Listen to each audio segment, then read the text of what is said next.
आज गा के ही सुना दे थोड़ा। सुन लीजिए कि हिंद की चादर ओढ़ के निकला, हाँ। हिंद वो बचाने को, नफरत के पुतले दहन करो, मोहब्बत अब बरसाने को। हिंद की चादर ओढ़ के निकला, हिंद वो बचाने को, नफरत के पुतले दहन करो, मोहब्बत अब बरसाने को। हम जोड़ रहे वो तोड़ रहे, ये कैसी आपा धापी है। हम जोड़ रहे वो तोड़ रहे, ये कैसी आपा धापी है। हक मांगो तो मिलता लठ, ये कैसी भला आज़ादी है। देश की सच्चाई सच छुपने नहीं देंगे। अच्छा। तो आपको नजर आएगा यात्रा में मोदी जी, योगी जी, ये सारे बीजेपी के बड़े बड़े नेता, हाँ ये सारे बड़े बड़े नेता राहुल गांधी का समर्थन करने आएंगे। और 2024 में मोदी जी खुद कुर्सी त्याग के बोलेंगे बेटा तू इसके काबिल था, मैं तो खामाखाम लोगों को बेवकूफ बना रहा था, अब तू ही बैठ जा, तेरे लिए हक है ये इस कुर्सी पे बैठने का। हमारा हक नहीं है, ना हमारी उम्र है, ना हमारा दिमाग चलता है, हमें तो जबान का भी नहीं पता रहता। मोदी जी किसको बोलेंगे कुर्सी पे बैठ जाओ? राहुल जी को बोलेंगे। किसको राहुल बोलेंगे? गांधी को बोलेंगे। बिल्कुल बोलेंगे और ये होगा। इसका नहीं मतलब ये है कि सरेंडर कर देंगे वो। 2024 में इलेक्शन मेरे को नहीं लगता कि आज बीजेपी वाले जो है वो मोदी के नाम पे लड़ेंगे, मुझे नहीं लगता। 2047 की तैयारी कर रहे हैं और आप कह रहे हैं चुनाव नहीं। आदमी को अगले 47 घंटों का नहीं पता होता, 47 मिनट का नहीं पता, 47 सेकंड का नहीं पता होता। आप 2047 की बात करती फिर रही हो। मोदी है तो मुमकिन है। हाँ तो वो ये मेरी बात सुनो, मोदी है जब तो देश में नफरतें मुमकिन है। मोदी है जब तो देश में भाईचारा खतरे में है। मोदी है तभी तो देश के अंदर महंगाई मुमकिन है। मोदी है जब तो देश में तानाशाही मुमकिन है। मोदी है तभी तो देश में आज हम लोगों को यात्रा करने के लिए निकलना पड़ रहा है सड़कों पे। ये सब मोदी की वजह से हो रहा है। यात्रा की बात कर रहे हैं, आपने देखा नहीं एक फोटो और छोटी सी क्लिप कितनी वायरल हुई थी।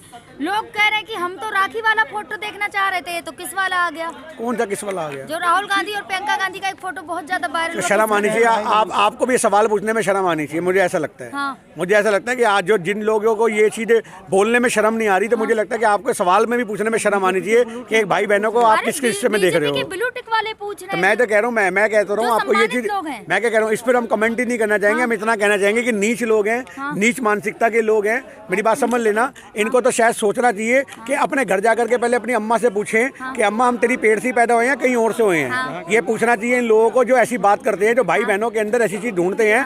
इन लोगों को तो पूछना चाहिए कि हम किसके पेट से निकले हैं, आप ही के पेट से निकले हैं या कहीं और से निकले हैं। तो मोदी जी को धन्यवाद बोलेंगे किस बात के लिए?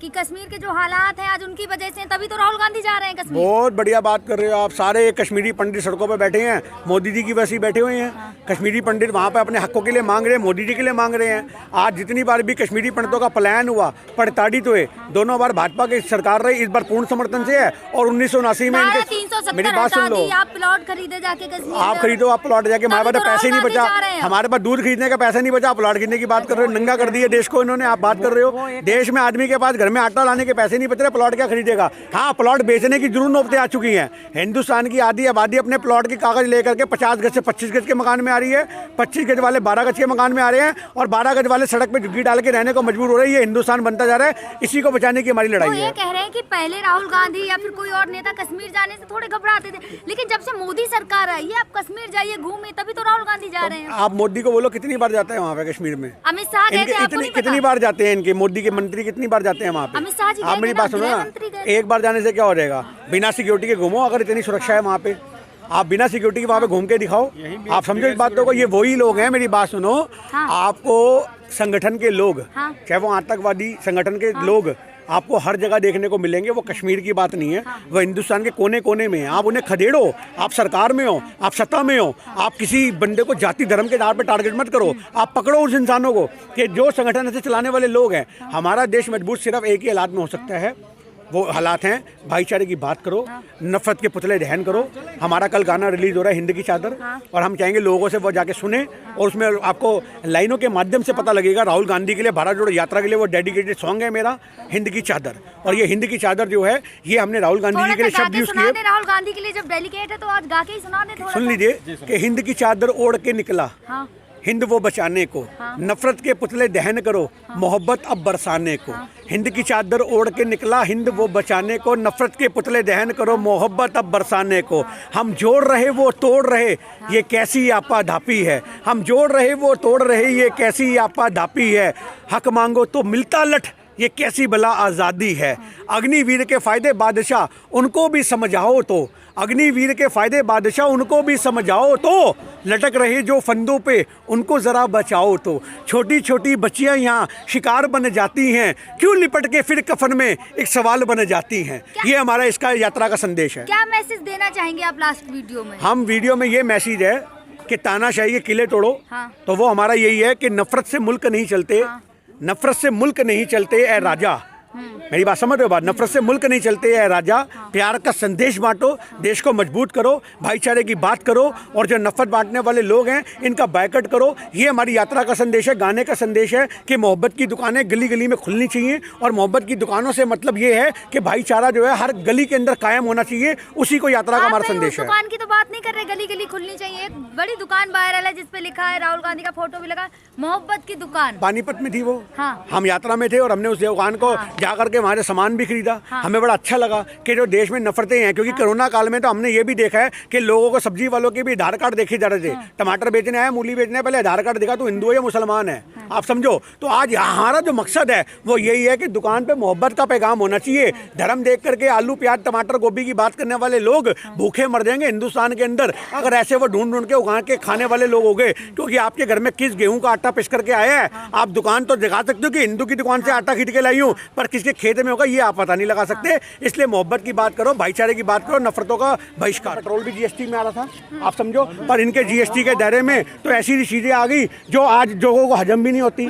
आज हमारे देश में महिला सुरक्षा के लिए जो इस्तेमाल होने वाले पैड होते हैं उनको भी आज इन्होंने जीएसटी लगा के इतना महंगा कर दिया कि आज औरतों की भविष्य से मोदी सरकार खेलने को उतारू हो चुकी है। तो आज सोचने की बात यह कि हमारे देश के अंदर जब तक मोदी सरकार के जो मुनाफेदार लोग रहेंगे विद्यमान। यात्रा कश्मीर जा रही है, कश्मीर की तरफ बढ़ते जा, उसका मकसद क्या है? उसका मकसद है कि जब हमारे देश में सरकारें नहीं सुनती, जब हमारे देश में संसद में हमारी आवाज़ नहीं उठाई नहीं दी जाती, जब हम सड़कों पर निकलते हैं हमें लाठियां मिलती हैं, जब हम अपनी आवाज़ को बुलंद करते हैं तो हमें जेलों में भरा जाता है, तो उस जेलों में भरने के बाद हम लोगों को एक ही रास्ता समझ में आया कि मोहब्बत के पैगाम को सड़कों पर फैलाओ और लोगों को भाईचारे के द्वारा जोड़ो और देश को मजबूत करो। शायद लोगों के मन में बदलाव होगा। मैंने बात बिल्कुल, मैंने जो औरंगजेब के साथ खड़ा है हम उसके मुंह पे भी थूक देंगे, वो कोई भी धर्म का हो, जो भी हो, कोई भी हो। औरंगजेब जैसा आदमी, बात को समझना, जिसने गुरुओं को कत्ल किया। और आपको क्या लगता है, मेरी बात सुनो, पूरी बात सुन लो। आज हम उन हिंदू राजाओं की भी चिता के ऊपर थूकते हैं, उन हिंदू राजाओं की जिन्होंने, मेरी बात सुन लो, जिन्होंने 12 हिंदू राजाओं थे, 12 हिंदू राजा। आज लोग बोलते हैं कि औरंगजेब का विरोध करो, अरे हम तो उन विरोध भी करते हैं हिंदू राजाओं का जिन्होंने औरंगजेब का साथ दिया था। आप समझो, आज बाबा जी का कत्ल ऐसे नहीं हुआ। बाबा जी के आज मेरी बात सुन लो, बाबा जी के बच्चों को मारने वाले जो लोग थे, आप समझना वो कौन लोग थे।